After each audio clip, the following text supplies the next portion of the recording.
یا جی روٹی روٹی کتنے کھاتی نماز کے بعد من کی بات 3 بجے تو آ جائے گی اللہ بسم اللہ الرحمن الرحیم الحمد للہ نحمده ونستعینه ونستغفره ونؤمن به ونتوکل علیہ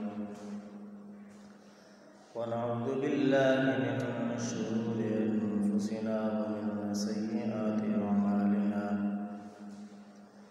من يهده الله فلا مضل له ومن يضلله فلا هادي له ونشهد أن لا إله إلا الله وحده لا شريك له ونشهد أن سيدنا ونبينا ومولانا محمدا عبده ورسوله وقال الله تبارك وتعالى في القرآن المجيد والفرقان الحميد إن الذين يلحدون في آياتنا لا يخفون علينا أفمن يلقى في النار خير أم من يأتي آمنا يوم القيامة اعملوا ما شئتم إنه بما تعملون بصير صدق الله مولانا العظيم وبلغنا رسوله النبي الكريم الأمين ونحن على ذلك لمن الشاهدين والشاكرين والحمد لله رب العالمين. حمد و صلاۃ کے بعد میرے نہایت واجب الاحترام عزت و تکریم کے لائق محبتوں اور چاہتوں کے لائق میری مراد معزز محترم محتشم بزرگ حضرات اور نوجوان اور بچے،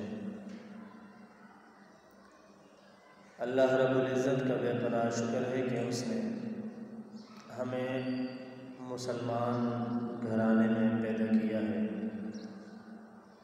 اور اس سے بھی بڑھ کر اس بات کا ہم شکر ادا کرتے ہیں کہ سونے نبی کا امتی بنا کر اس دنیا میں اللہ رب العزت نے ہمیں بھیجا ہے.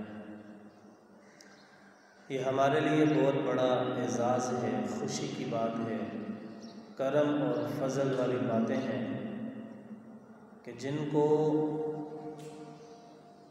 ہم جتنا مرضی بیان کریں، جتنا مرضی لوگوں کے آگے رش کریں، خوشی کا اظہار کریں کہ ہم اپنے نبی کا، ہمیں اللہ نے سونے نبی کا امتی بنا کر بھیجا.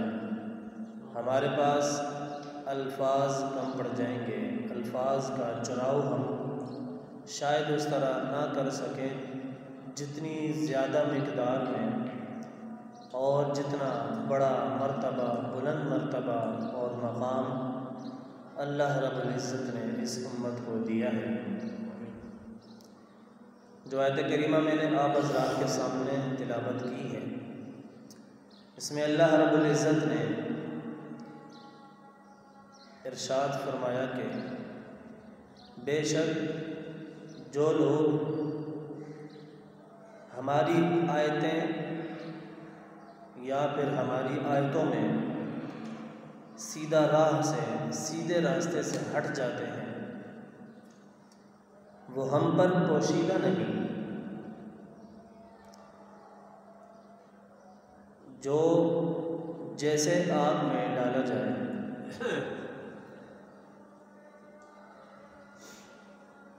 وہ بہتر ہے، یا پھر وہ بہتر ہے کہ جو ایمان کی حالت میں آئے. پھر فرمایا کہ اعملوا ما شئتم، تم جو چاہو کرتے رہو، بے شک انہ بما تعملون بصیر، کہ اللہ رب العزت تمہارے کام دیکھ رہا ہے. اس آیت میں ہر وہ شخص غور کر سکتا ہے، اپنی زندگی کے ہر اس معاملات کو دیکھ سکتا ہے کہ جو اس نے اپنی 40 سالہ زندگی، 30 سالہ یا 60 سالہ زندگی میں اس نے حاصل کیا، وہ دیکھ سکتا ہے۔ اب اس آیت میں بیان کیا جا رہا ہے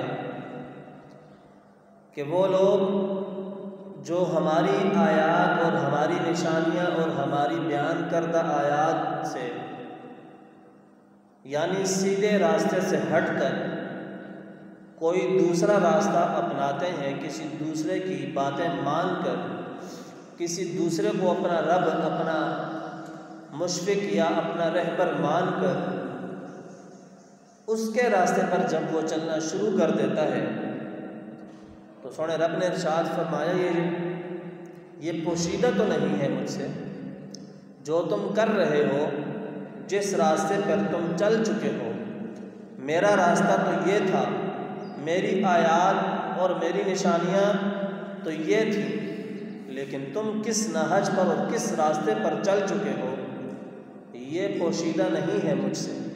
یہ رب اپنے بندوں کو کہہ رہا ہے۔ پھر فرمایا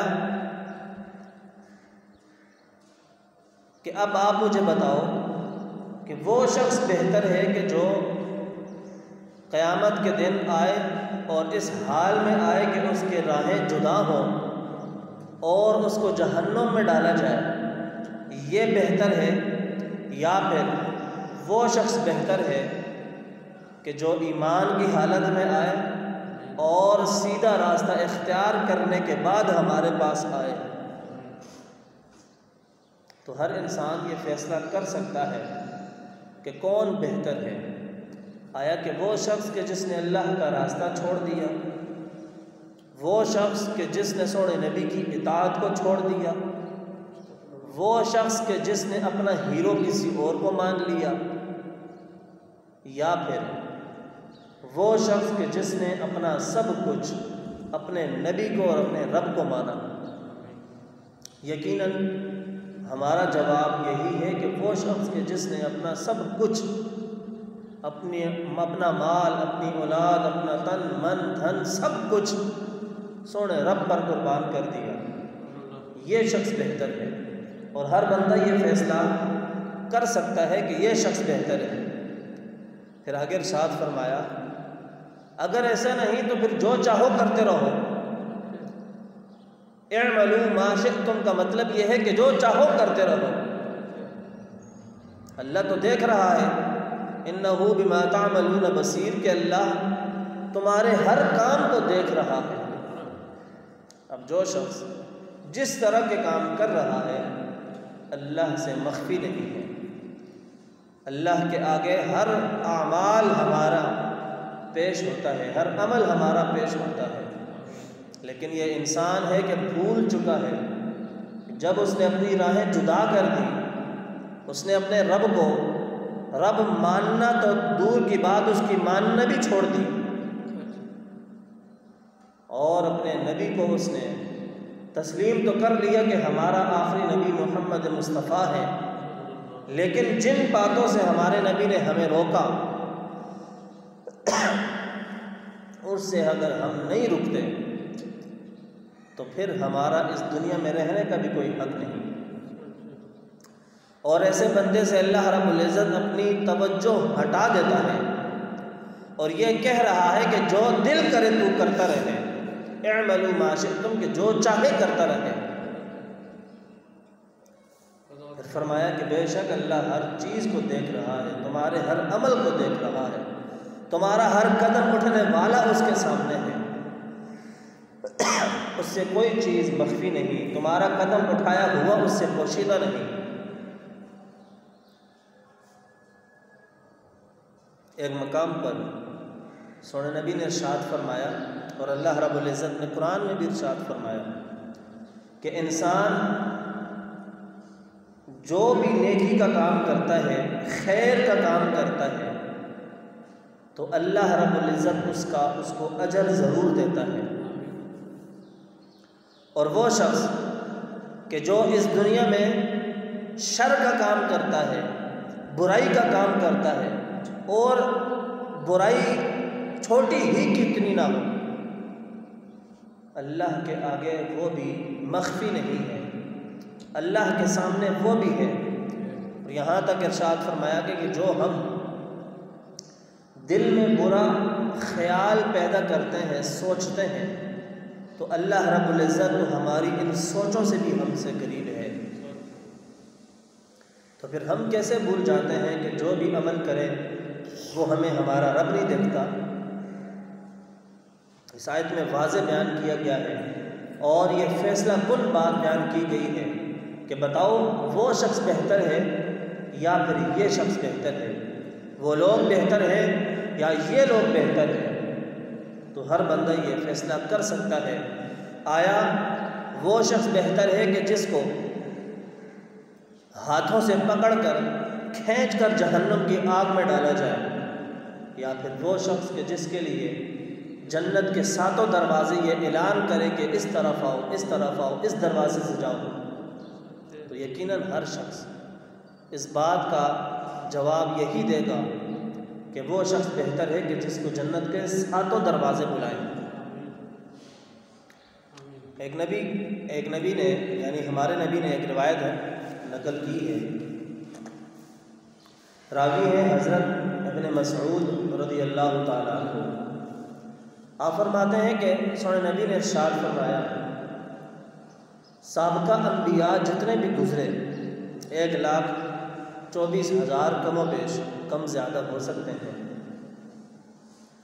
ان سب کا یہی طرز تھا، یہی طریقہ تھا کہ وہ اپنے چاہنے والوں کو، اپنے بندوں کو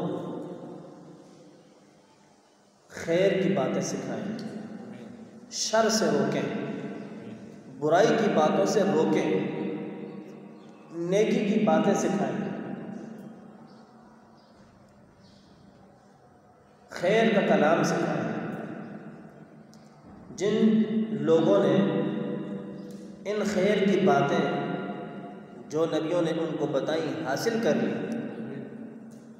تو ان کو کامیابی حاصل ہو گئی، اور جن لوگوں نے خیر کی باتوں کو چھوڑ کر شر کی باتوں کی طرف گئے، گناہوں والے معاملات کی طرف گئے، تو پھر ان کا معاملہ بھی بہت برا ہوا ہے۔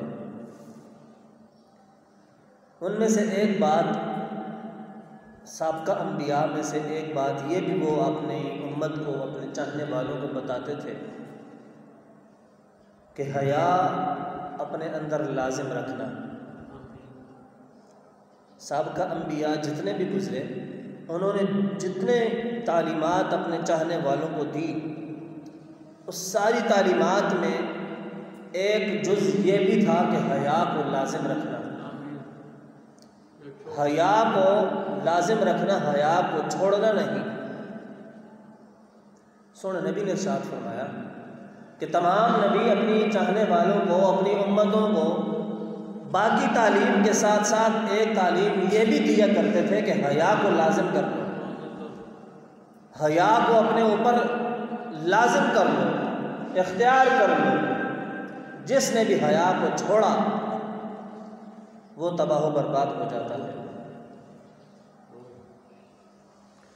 فرمایا کہ جب تمہیں حیا نہ آئے تو پھر حدیث کے الفاظ ہیں فَاصْنَعْ مَا شِئْتُمْ، جیسے اعملوا ما شئتم کا الفاظ قرآن نے ارشاد فرمایا، اللہ رب العزت نے اسی طرح حدیث رسول نے یہ الفاظ ارشاد فرمائے کہ جس میں حیا نہیں تو وہ جو چاہے کرتا پھرے۔ اب اگر معاشرے میں ہم آئیں اور ان باتوں کو غور سے دیکھیں کہ حیا جب کسی انسان سے نکل جاتی ہے تو اس کے سامنے اگر کوئی بزرگ شخص اس کو کسی بات سے روکے یا برے کام سے روکے تو چھوٹے میں اگر حیا ہوئی تو وہ فوراً اس بزرگ کی بات کو دل سے لگا لے گا، ٹھیک ہے بابا جی میں عمل کر سکتا، میرے کو غلطی ہو گئی ہے۔ اور اگر اس کو حیا کا درس نہ دیا گیا تو وہ فوراً یہ بولے گا آٹو پرے بابا جی تو بس آنا آ کے سمجھا، اسبوں سکھیاں تے تو اڑا کے آسان نہ سمجھا بڈھے والا تیرا دماغ ہو یا تو آسان دسنا لگا. یہ اس معاشرے میں ہے کہ نہیں؟ ہمارے معاشرے میں ہمارے گاؤں میں یہ بات بہت زیادہ ہے. جب کوئی کسی کو برے کام سے روکتا ہے، چلو کوئی کو چھوڑو، جب اپنا باپ اپنے بچوں کو روکتا ہے، امام اپنے مقتدیوں کو روکتا ہے، اپنے نمازیوں کو روکتا ہے، تو پھر بجائے اس کے کہ جو غلطی ہمارے میں ہے ہم اس کو دور کر دیں، نہیں بھائی امام جی تو ہونا کون ہے ساتھ دسنے والا، یا والد صاحب تسی ہونے کون ہو ساتھ سمجھانے والے، تسی پرانے ذہن نے مالک 1990 کو پیچھے تسی جمے پائے ہو، یہ نواں دور چلنا پیا، تسی آسان نہ سمجھا.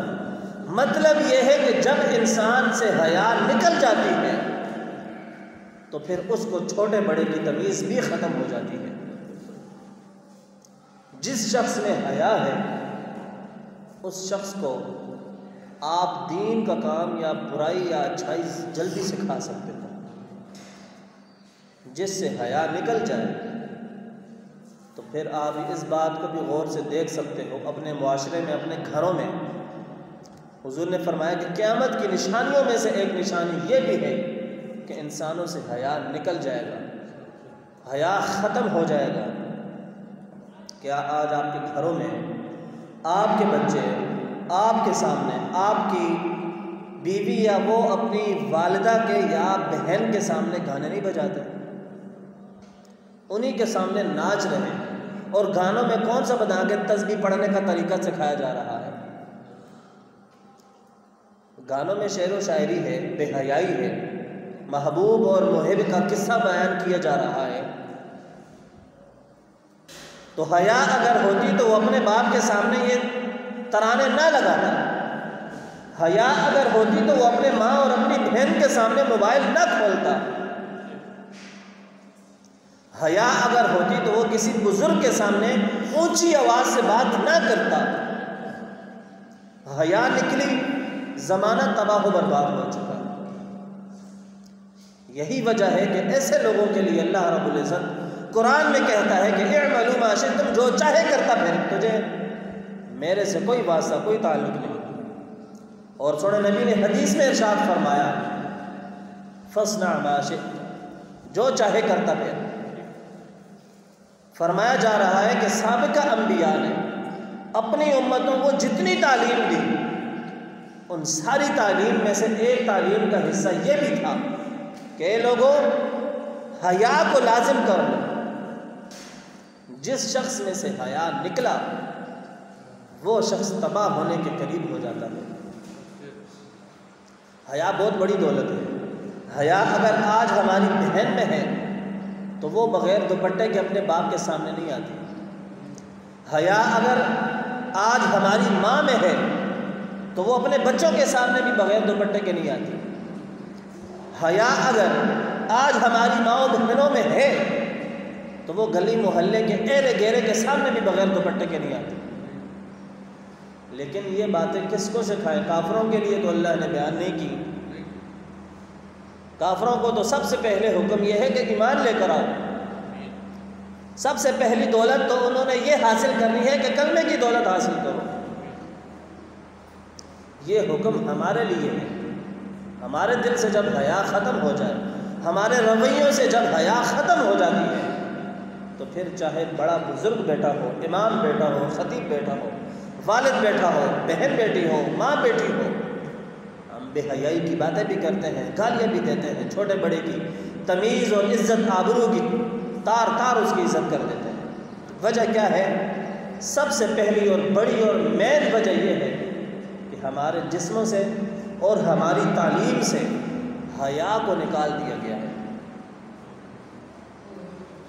قرآن میں ایک اور مقام پر اللہ رب العزت ارشاد فرماتا ہے کہ نماز مومنوں کو بے حیائی اور برے کاموں سے روکتی ہے. آج ہر دوسرا بندہ پہلی صفوں کا نمازی بنا بیٹھا ہے. برے کاموں سے کیوں نہیں رکتا؟ بے حیائی سے کیوں نہیں رکتا؟ وجہ یہ ہے کہ ہمارے دلوں سے حیا ختم ہو چکا ہے. حیا نام کی چیز ہم نے یہ سمجھا ہوا ہے کہ اس کو کسی لفافے میں بند کر کے الماری میں رکھنے والی چیز ہے، نہیں۔ حیا تو وہ پاکیزہ لفظ تھا، وہ حضور کی تعلیم تھی، وہ سونے رب کی تعلیم تھی کہ جس کو انسان نے اگر اپنا لیا ہوتا تو آج جو معاشرہ تباہی کا شکار ہوا پڑا ہے، اس معاشرے کی بڑی عزت ہوتی۔ آج ہم رونا روتے ہیں فلاں سیاستدان یا فلاں بندے پر، نہیں۔ سب سے پہلا رونا روئے انسان اپنی ذات پر، اپنی قسمت پر، کہ تو نے اپنے آپ میں کیا تبدیلی پیدا کی ہے، تو نے اپنے آپ کو اللہ کے سامنے کتنا پیش کیا ہے، پھر تو لوگوں کی اور معاشرے کی اور پوری دنیا کی تبدیلی کی بات کرتا ہے۔ میری اس بات سے یا کسی ایک جملے سے آپ میں سے کوئی یہ بھی نہ سمجھے کہ میں کسی جماعت کی طرف اشارہ کرتا ہوں، کیونکہ یہاں تو ذرا سی کوئی بات بھی کرے تو اگلا سمجھتا ہے استاد جی ماں پہ آتا ہے، استاد جی مطلق ساروں کو سمجھانے کے لیے بات کر رہا ہے۔ حیا جس قوم سے ختم ہو گئی ہے، اس قوم کی مائیں اور اس قوم کی بیٹیاں اسی طرح عزت تار تار کرتی نظر آتی۔ حیا اگر ہوتی تو کوئی کزن اپنی کزن کو ہاتھ جا کر نہ ملاتی، حیا اگر ہوتی تو کوئی باپ اپنی بیٹی کو کسی دوسری گھر میں رہنے کے لیے نہ بھیجتا، حیا اگر ہوتی تو ماں اپنے ہاتھ کے ساتھ اس کو پکڑ کر لے کر آتی واپس۔ باتیں بہت ہیں، باتیں بہت زیادہ ہیں۔ اس بات کو آپ ان جملوں سے غور کرو اور سمجھنے کی کوشش کرو۔ اللہ قرآن میں ارشاد فرماتا ہے، مجھے بتاؤ لوگوں، وہ شخص بہتر ہے کہ جس نے میرے بتائے ہوئے راستے کو چھوڑ کر کسی دوسرے کا راستہ اختیار کیا، یہ بہتر ہے، یا پھر وہ شخص بہتر ہے کہ جس کو میں نے بتایا کہ یہ سیدھا راستہ ہے، اس نے یہ سیدھا راستہ اپنایا۔ اب آپ مجھے فیصلہ کر کے بتاؤ کہ یہ شخص بہتر ہے کہ جس نے برا راستہ اختیار کیا، یا پھر یہ کہ جس نے اچھا راستہ اختیار کیا۔ یہ قرآن میں ارشاد فرمایا جا رہا ہے۔ تو ہم میں سے ہر عقل رکھنے والا شخص یہ فیصلہ آرام سے کر سکتا ہے، استاد جی وہ بندہ چنگا ہے، ایمان والا ہے، کھرا بندہ ہے کہ جس اللہ نے منی ہے تے اللہ میں منس، نبی نے بھی منیس تے نبی نے بھی منس، وہ بندہ بہت برا ہے کہ جس نبی نے چھوڑ دیتا، نبی نے تعلیم چھوڑ دیتا، اللہ نہ جڑا حکم جڑا درس ہے قرآن کی صورت وہ چھوڑ دیتا۔ ہر بندہ فیصلہ کر سکتا ہے۔ الحمدللہ اساں نے دماغ اتنی طاقت اور اتنی عقل اللہ تعالیٰ رکھی پئی ہے کہ اچھے برے نہیں تمیز اسی کر سکتے ہیں۔ پھر فرمایا اگر کوئی ان دونوں باتوں پر عمل نہیں کر سکتا تو پھر جو چاہے کرتا پھر اللہ کو ایسے بندوں کی بھی کوئی ضرورت نہیں۔ یہی وجہ ہے یا اللہ ماں معاف کر دے، یا اللہ ماں رزق دے، میری بچیاں بھی ٹھیک کر، میری بیویاں بھی ٹھیک کر، پاکستان بھی ٹھیک کر، دعا نہیں قبول ہوگی۔ وجہ یہ ہے کہ ہم نے اپنے رب کو مانا ہی نہیں ہے، اپنے رب کی مانی ہی نہیں ہے۔ حیا ختم ہو چکی ہے، حیا کو لازم کرو، حیا پیدا کرو اپنے اندر۔ باپ ہے تو وہ اپنی پتہ ہے حضور کی حدیث کیا ہے؟ حدیث مبارکہ یہ ہے کہ جب کوئی رب یعنی رب کسی بندے کو اگر بیٹی کی نعمت سے نوازتا ہے، حیا کیا کہتی ہے پتہ ہے؟ یہاں پر شریعت کہتی ہے کہ اب باپ کے لیے یہ حکم نہیں کہ اپنی بچی کو گال پر بوسہ دے۔ کیا فرمایا؟ شریعت یہ کہتی ہے، سونے نبی کی تعلیم یہ کہتی ہے کہ اب اس موقع پر آ کر حیا کا تقاضا یہ ہے کہ باپ کو بھی اجازت نہیں کہ وہ اپنی بیٹی کے رخساروں سے بوسہ لے، اپنی بیٹیاں کھا کا تو چومی کے نہیں۔ تو تسی کس جنت یا کیڑی دنیا میں رہنے پے ہو کہ مسئلے نے کار وینی پئی ہے، مسئلے آنے پین کزن آنے پین کزنا وینیا پئیاں، عجیب معاشرہ بنایا بھائی۔